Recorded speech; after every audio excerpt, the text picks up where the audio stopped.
c'est l'heure de vous présenter, disais-je, les résultats de la traditionnelle enquête IFOP. François Legrand et Mathieu Souquier nous rejoignent. Où sont-ils ?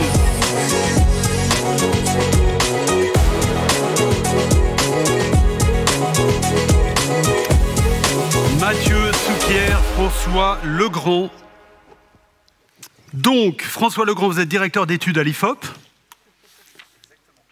Bienvenue. Vous entend-on ? Dites-nous bonjour, comme ça on va voir si ça marche. Bonjour à tous, et là ça a l'air de marcher. C'est parfait. Mathieu, heureux de vous revoir. On commence avec vous, François, puisque vous allez nous présenter les résultats de cette traditionnelle enquête IFOP commandée par le CINERPA. Tout à fait, c'est un baromètre d'opinion qui est réalisé depuis 2017 par l'IFOP pour le CINERPA, et c'est un outil vraiment très intéressant, puisqu'il permet de suivre dans le temps les représentations et les opinions des Français par rapport au secteur du grand âge. Alors, qui dit étude d'opinion dit méthodologie. C'est une enquête assez classique, comme on en réalise beaucoup à l'IFOP, auprès d'un échantillon représentatif de la population française dans son ensemble. On a interrogé 1500 répondants, c'est un peu plus que ce qu'on fait habituellement. Ça nous offre de la granularité pour vraiment regarder les résultats, bien sûr au global de l'échantillon, mais également en fonction du sexe, de l'âge, de la catégorie socio-professionnelle de la personne interrogée, mais également auprès des personnes qui sont concernées directement car elles ont des proches dans des EHPAD. C'est une enquête qui a été réalisée très récemment, à la fin du mois de mai. C'est donc des données très récentes que je vais vous présenter. Et donc la richesse du dispositif, c'est qu'on a réalisé cette enquête tous les ans depuis 2017, et donc on peut objectiver l'évolution des représentations des Français. Alors je vous propose de rentrer sans plus tarder dans le vif du sujet avec les résultats de l'étude. Et une première question assez classique qui a été posée depuis déjà plusieurs années sur la cote d'opinion de différentes structures d'accompagnement des personnes âgées, services d'aide qui interviennent au domicile, EHPAD privés et EHPAD publics. Donc là, vous le voyez, il y a une hiérarchie qui est assez nette qui se dégage, puisque les services d'aide qui interviennent à domicile bénéficient d'une cote d'opinion très élevée dans la population française, puisque 79% des personnes qu'on a interrogées disent en avoir une bonne opinion, alors qu'à l'inverse, les résultats sont beaucoup plus partagés pour les EHPAD privés et les EHPAD publics, avec 40% de bonne opinion et 60% de mauvaise opinion. Alors, ce qui est intéressant avec cette question, c'est quand on regarde dans la dynamique ce qui se passe, puisque la question a été posée depuis la première édition du baromètre en 2017. On voit l'impact assez net sur la cote d'opinion de la publication du livre de Victor Castanet, puisque vous voyez, entre l'enquête de 2021 et 2022, on a une baisse de 10 points sur la cote d'opinion des EHPAD privés. On avait 47% de bonne opinion, on est passé à 37%, ce qui est une baisse, nous, qu'on considère comme significative pour un sondage qui montre qu'il y a une dégradation de l'image réelle. Et on observe, alors là c'est plutôt une tendance un peu plus positive, depuis 2022, une légère reprise de la cote de confiance, puisque vous le voyez, on était donc à 37% au moment de la publication du livre de Victor Castanet, on est passé à 39% un an après, on est désormais à 40% de bonne opinion. On sent que c'est une reprise fragile, mais il y a quelque chose qui se passe. Alors, ce qui est assez intéressant, c'est que, comme je vous disais, on a un échantillon de 1500 répondants, et on peut donc identifier au sein de l'échantillon les personnes concernées par les EHPAD, car elles ont un proche dans un établissement. Et donc, on a comparé les résultats entre l'ensemble de l'échantillon, l'ensemble de la population française, et ces personnes concernées. Et là, on voit qu'on a des écarts qui sont quand même très très importants dans la cote d'opinion qu'on mesure. 40% donc de l'ensemble des Français ont une bonne opinion des EHPAD privés. On monte à 62% chez les personnes concernées car elles ont un proche dans un EHPAD. Et on voit aussi un écart important pour les EHPAD publics, 40% contre 69% de bonne opinion. Quand on est directement concerné, on porte un jugement nettement moins sévère. Il y a donc probablement un décalage entre les perceptions, les représentations et le vécu. Alors, autre élément qui est investigué également dans le cadre de ce baromètre, on a demandé aux personnes qu'on interrogeait, quand vous pensez au vieux jour d'un de vos proches, parents ou amis, où aimeriez-vous le voir finir sa vie ? Et là, je pense que ça ne vous étonnera pas, hein, très largement, il y a un souhait qui est exprimé, le souhait de vieillir à domicile, de voir son proche vieillir à domicile. Pour 81% des Français qu'on a interrogés, c'est une constante, hein, qu'on observe dans beaucoup d'enquêtes d'opinion à l'IFOP. Le choix vraiment de vieillir au domicile, à la fois pour un proche ou pour soi, il est très fort. 4% seulement citent un EHPAD privé, 3% un EHPAD public et 11% une résidence adaptée aux personnes âgées.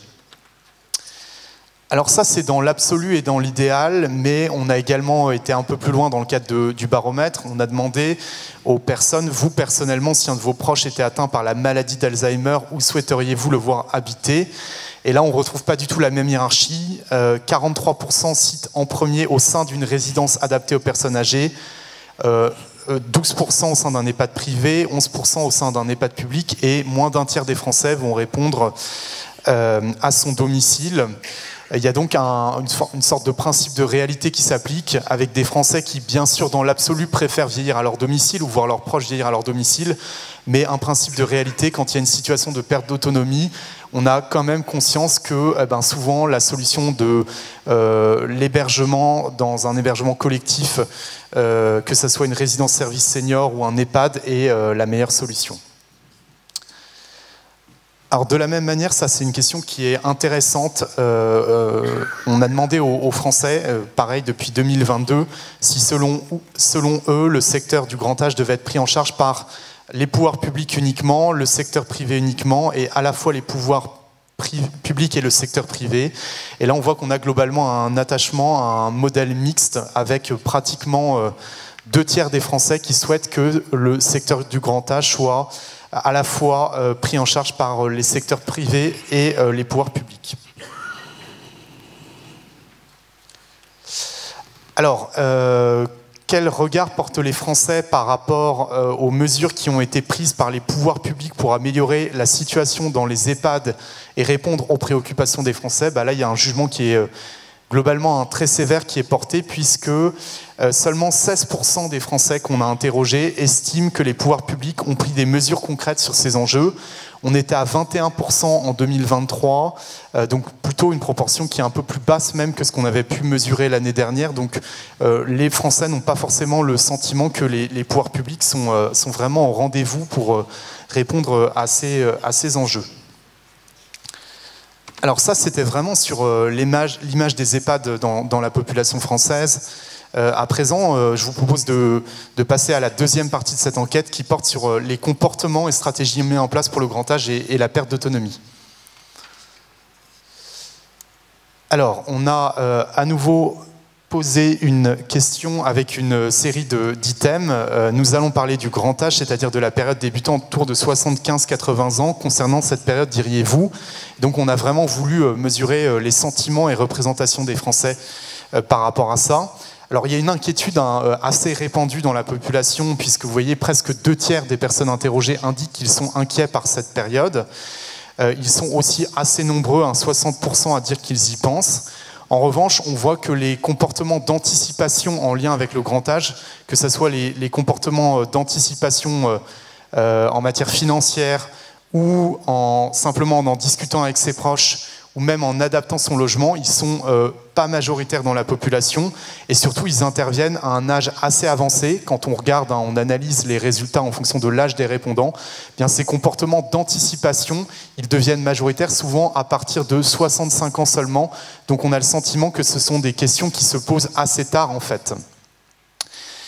Et si ces questions se posent assez tard, c'est parce que par rapport à cette question du grand âge, on a le sentiment presque parfois un peu un mécanisme de déni qui existe, puisque vous le voyez, seulement 50% des Français considèrent qu'il est probable qu'ils aillent vivre un jour dans une résidence pour personnes âgées.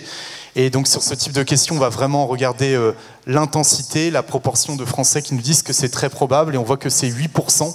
Donc il n'y a vraiment pas de projection dans cette hypothèse-là d'un jour de devoir quitter son domicile, y compris d'ailleurs quand on regarde les résultats des Français qui ont plus de 50 ans, c'est le petit graphique qui est en haut à droite de l'écran, on voit on est seulement à 48%.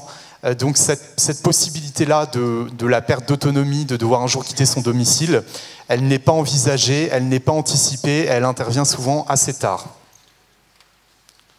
Alors, je vais passer à la dernière partie de cette enquête qui porte sur les solutions de financement, avec une question qui portait sur la connaissance des assurances permettant d'être couverts en cas de perte d'autonomie et de dépendance totale. Alors là, on voit qu'on a 61% des Français qui connaissent l'existence de ce type d'assurance. Et donc sur ce type de question, on va vraiment regarder la proportion de Français qui indiquent connaître et voir précisément de quoi il s'agit. Donc là, on voit que c'est à peu près 1 Français sur 5, 22% qui en ont entendu parler, avec des écarts assez importants en fonction de 2 variables principalement. L'âge, tendanciellement, plus les Français sont âgés, plus ils tendent à avoir entendu parler de ces solutions d'assurance permettant d'être couverts en cas de perte d'autonomie. Et également, plus ils ont des revenus importants, plus ils ont entendu parler de ces solutions.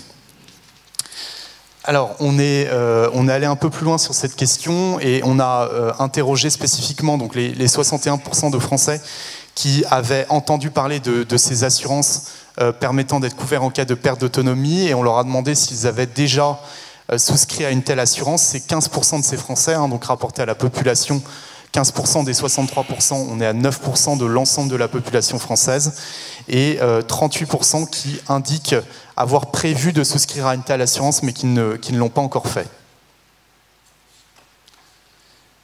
Alors, dernier point par rapport à cette question du financement, on voit qu'il y a aussi un sentiment très largement répandu dans la population française que les places dans les EHPAD sont très chères, puisque vous le voyez, on a demandé aux personnes qu'on interrogeait si la situation nécessitait que vous intégriez un EHPAD, pensez-vous pouvoir financer votre place?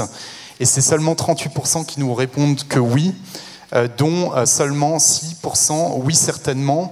Et quand on analyse les résultats en fonction du niveau de revenu des personnes interrogées, on voit que même au sein des catégories aisées, donc vraiment la portion la plus aisée de la population française, seulement 15% nous répondent « oui, certainement, je pourrais financer une place dans un EHPAD ».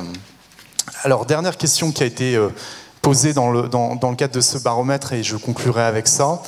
On a demandé aux Français ce qu'ils seraient prêts à faire si la situation nécessitait qu'ils intègrent un EHPAD. Seraient-ils prêts à vendre leur logement en totalité? 50% nous disent que oui.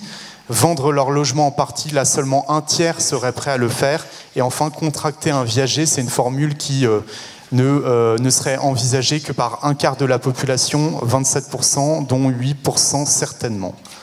Voilà pour les principaux résultats de cette nouvelle édition du baromètre IFOP-SINERPA. Merci François. Nelly, qu'est-ce que ça veut dire pour les pouvoirs publics, cette inquiétude par rapport au financement là? C'est vrai que ce baromètre, on le connaît. On s'est longtemps préoccupé de se dire, tiens, comment sont perçus les différents services, parce qu'on était un peu dans cette obsession de le secteur est très attaqué, est-ce que ça a vraiment un impact sur l'opinion? Là, on a quelque chose qui est totalement nouveau cette année, c'est d'avoir finalement de se poser la question de la perception de ce reste à charge, qui est complètement nouveau. Ce qui est très impressionnant, c'est le niveau d'inquiétude que ça génère avec ce chiffre, moi qui est le principal chiffre que j'ai retenu, les 6% des gens qui se sentent sûrs de pouvoir financer, enfin qui sont certains de pouvoir, d'être en capacité de financer une chambre en EHPAD.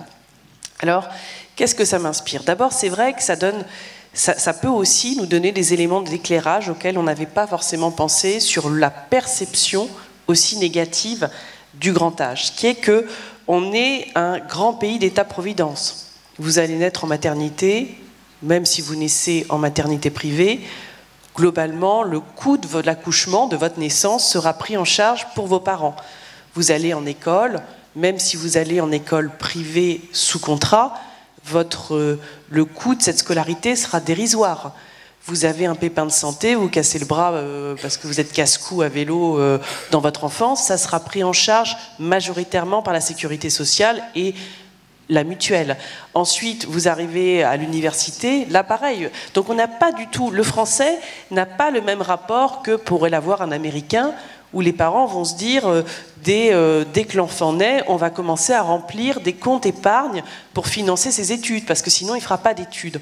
Donc finalement, c'est au dernier moment de votre vie qu'on arrive sur ce pan-là, ce risque-là, qui n'est pas financés par la puissance publique dans les mêmes proportions que les autres risques. Et donc, c'est extrêmement angoissant pour une population qui n'a jamais été habituée à payer vraiment et qui ne connaît pas d'ailleurs le coût de la santé. On l'a vu par exemple au moment du Covid, on disait les gens passaient leur vie à faire des tests Covid et quand vous aviez des gens qui allaient à Londres, ils disaient bah, à Londres ça me coûte c'est 100 €, enfin c'est l'équivalent de 100 € ou plus, enfin voilà à peu près ça de se faire un test Covid. Donc vous avez une population qui n'est pas habituée à envisager le coût caché des services auxquels il a accès. Donc ça lui paraît énorme, ce reste à charge. Et ça crée évidemment pas le même rapport que quelque chose que vous allez avoir sans payer. Ensuite, ce reste à charge qui apparaît donc extrêmement important, il arrive à une période de la vie qui n'est pas anodine. Deux choses, il arrive à la période de la vie où généralement ce qui vous importe c'est de transmettre à vos enfants. Donc c'est pour ça que forcément on voit bien que vous avez travaillé toute votre vie, généralement vous êtes endetté sur 20 ou 30 ans, on sait que les Français ont ce rêve de l'accès à la propriété, donc vous avez travaillé toute votre vie dans l'objectif de vous acheter un bien immobilier, et votre objectif, ça serait de le léguer à vos enfants. L'idée de devoir le mettre en viager ou de le vendre, forcément est inconfortable. Et ça veut dire que vous rajoutez au coût important, eh bien l'idée, cette forme de culpabilité chez la personne âgée, de se dire que il va être une charge pour ses enfants au moment même où il voudrait être un soutien par la transmission et la donation, par exemple. Et puis ensuite, vous avez un coût important, finalement, à un âge où on se dit, bon, c'est pas le moment où je profite, parce que finalement vous auriez de l'argent à dépenser, quand vous êtes très en forme, vous vous diriez allez je mets beaucoup d'argent pour vivre ma meilleure vie. Là vous vous dites je vais mettre beaucoup d'argent, mais dans un âge de la vie où on n'a plus vraiment l'impression qu'on vit sa meilleure vie.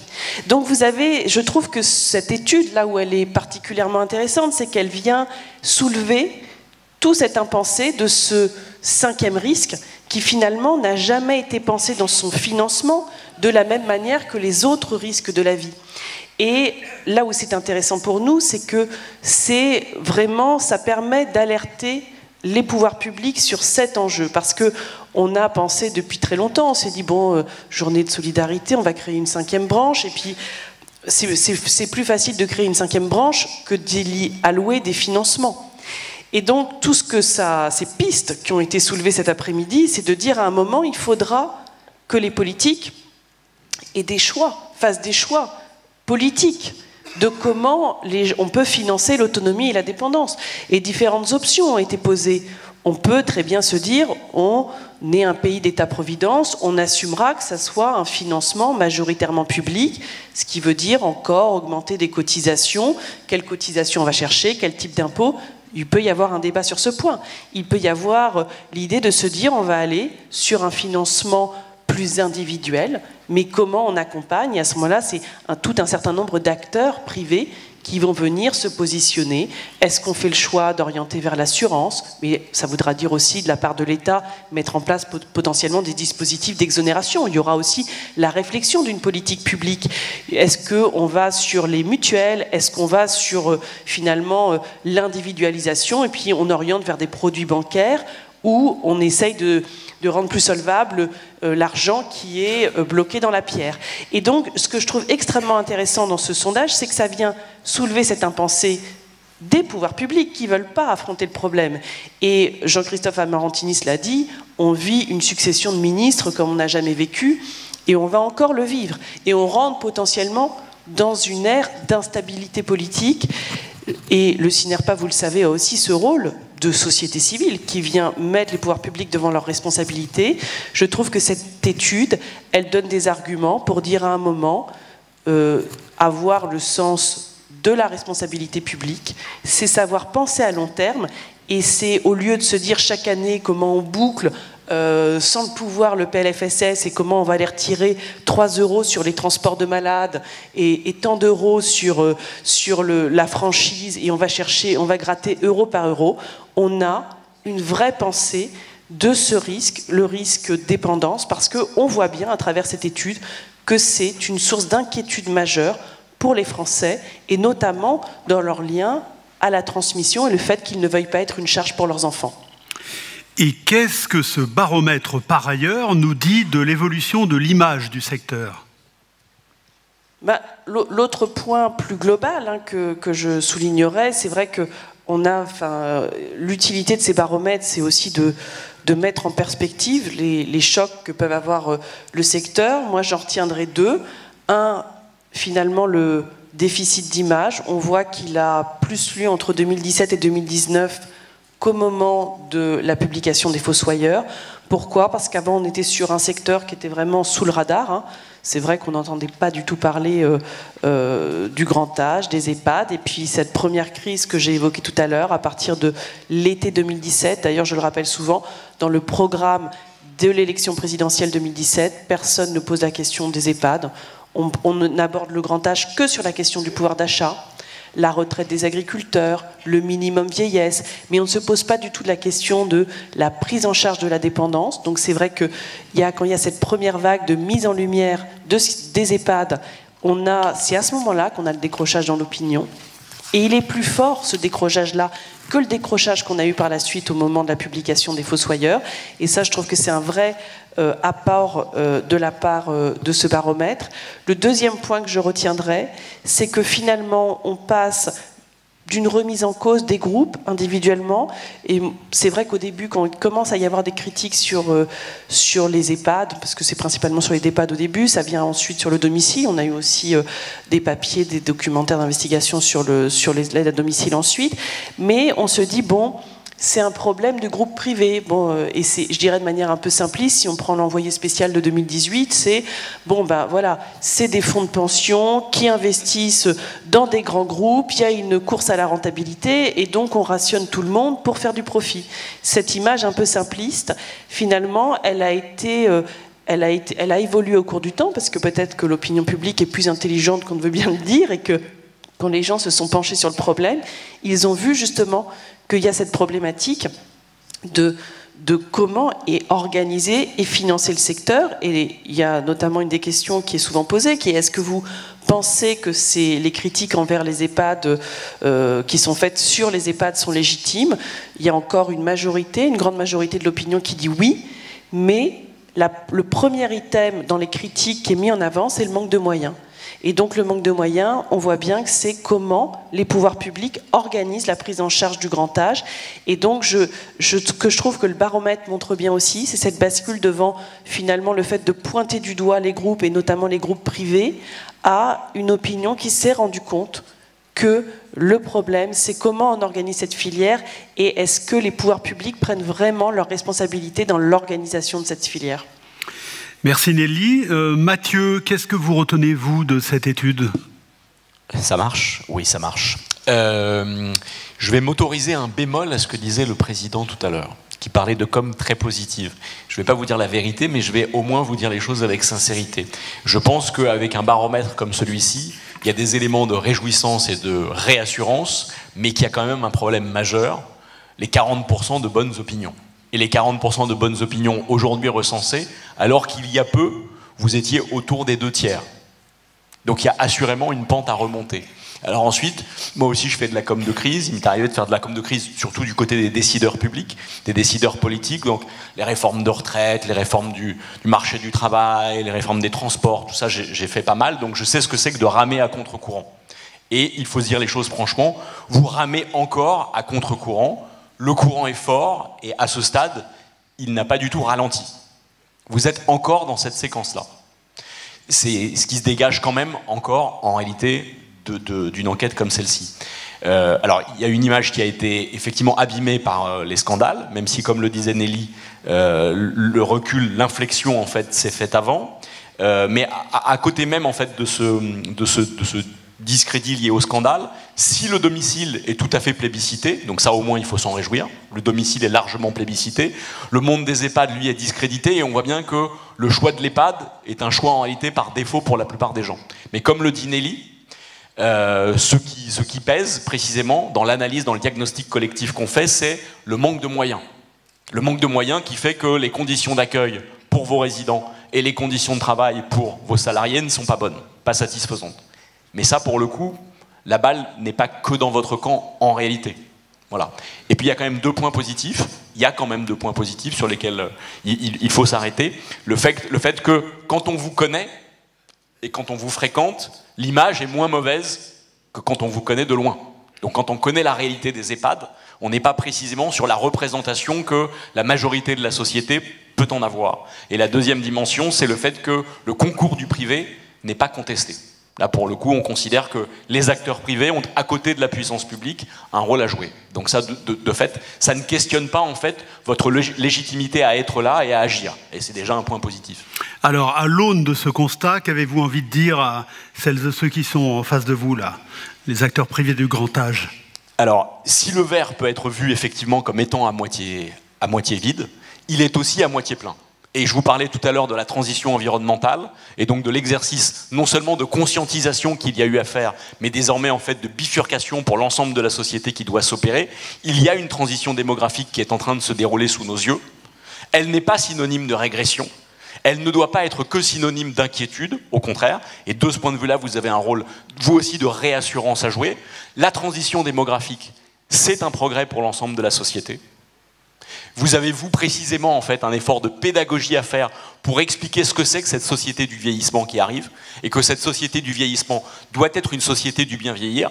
Le chiffre est très simple à comprendre. Demain matin, en 2030, un Français sur 3 a plus de 65 ans. Voilà. Normalement, si on est représentatif de la société française, à 3 sur l'estrade, il y en a un de nous 3 qui a plus de 65 ans.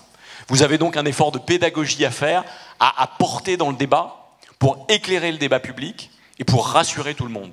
Vous avez de toute façon un impact que personne ne peut vous contester. Il y a désormais plus d'EHPAD dans ce pays que de bureaux de poste. Quand on sait l'importance que la Poste a eue pour la cohésion sociale et territoriale dans ce pays, désormais, en fait, c'est aussi entre vos mains. Et c'est pas rien, en fait. C'est une vraie responsabilité. Vous êtes un acteur clé d'une transition clé. Ça vous donne un rôle majeur, ça vous donne une responsabilité majeure. C'est effectivement très responsabilisant, mais c'est très stimulant. Et donc c'est là que vous en êtes. Et je dirais que, je vous parlais tout à l'heure en fait de la réorganisation des temps de vie, du fait qu'en un siècle, notamment en fait, l'usage que nous faisons de nos vies a considérablement changé, considérablement évolué. Derrière l'usage en fait du temps que nous faisons dans nos vies, il y a la question plus fondamentale de à quoi sert une vie? Quel est le sens de la vie? Quel est le sens de la vie en général? Et quel est le sens de la fin de vie? Et donc c'est une question universelle qui nous concerne tous, qui que nous soyons, quel que soit le milieu auquel nous appartenons, quelle que soit la culture dont nous nous nourrissons, et vous avez à cette question universelle, vous, à votre modeste échelle, une clé de réponse. Je trouve ça particulièrement intéressant et particulièrement gratifiant. Bien, est-ce que François ou Nelly, vous souhaitez ajouter quelque chose, ou Mathieu éventuellement? On a fini Mathieu? Désolé. J'allais vous dire si, en fait. Alors, juste très concrètement, et je termine là-dessus, parlez plus, renversez la table, et même ne baissez plus la tête. C'est-à-dire qu'avec sincérité, dites combien les scandales qui ont pu exister, en fait, vous ont à vous aussi coûté, vous ont aussi peiné, d'abord parce que tout le monde est scandalisé par ce type de situation scandaleuse, vous l'êtes parce que vous savez par ailleurs que ça n'est pas représentatif de ce que vous faites. Ça vous fait du tort, et c'est pour partie injuste. Dites ce qui a changé depuis. Montrez ce que la profession a compris de tout cela et les changements que la profession a commencé d'opérer. Et dites-le de façon sincère, en ne disant pas que tout est parfait, mais en disant que votre ambition est que tout soit aussi parfait que possible demain. Je pense que c'est votre responsabilité et que vous avez la possibilité de le faire. Le secteur que vous représentez a, pour le coup, enregistré des progrès considérables en 40 ans. Même les EHPAD, aujourd'hui discrédités, n'ont rien à voir avec ce qu'étaient les maisons de retraite hier, n'ont rien à voir avec ce qu'étaient les hospices avant-hier. Il y a beaucoup plus d'EHPAD, beaucoup plus accueillants, beaucoup plus confortables, avec des personnels bien mieux qualifiés qu'avant. Ces progrès-là, en fait, sont pour partie passés sous silence.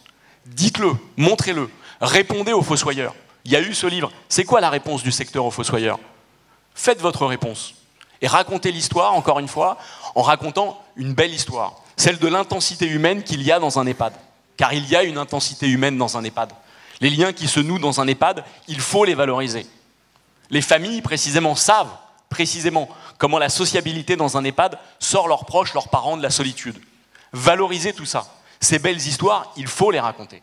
Et vous avez une responsabilité majeure à les raconter parce que vous l'avez vu, La question du vieillissement nourrit de l'inquiétude dans la société. Au milieu de toutes les inquiétudes au milieu desquelles nous vivons, il y a aussi l'inquiétude qui est liée à la fin de vie de nos proches ou notre propre fin de vie. Et donc, soyez un facteur, soyez un agent en fait, de confiance et de réassurance dans la société, précisément dans une époque où tellement d'inquiétudes nous tombent sur la tête. François, un dernier mot ? Oui, un dernier mot pour conclure. Moi, je trouve que le résultat qui m'a peut-être le plus interpellé du baromètre, c'est vraiment cet écart entre la perception des EHPAD dans l'ensemble de la population et la perception auprès des usagers, donc des Français qui ont des proches, qui est rarement observé un décalage aussi fort entre la perception et le vécu des personnes directement concernées. Donc je pense que c'est aussi cette histoire-là qu'il faut mettre en avant. Bien, merci à tous les trois. Je vous laisse regagner la salle. Mathieu Souquer, Nelly Garnier, François Legrand, merci infiniment.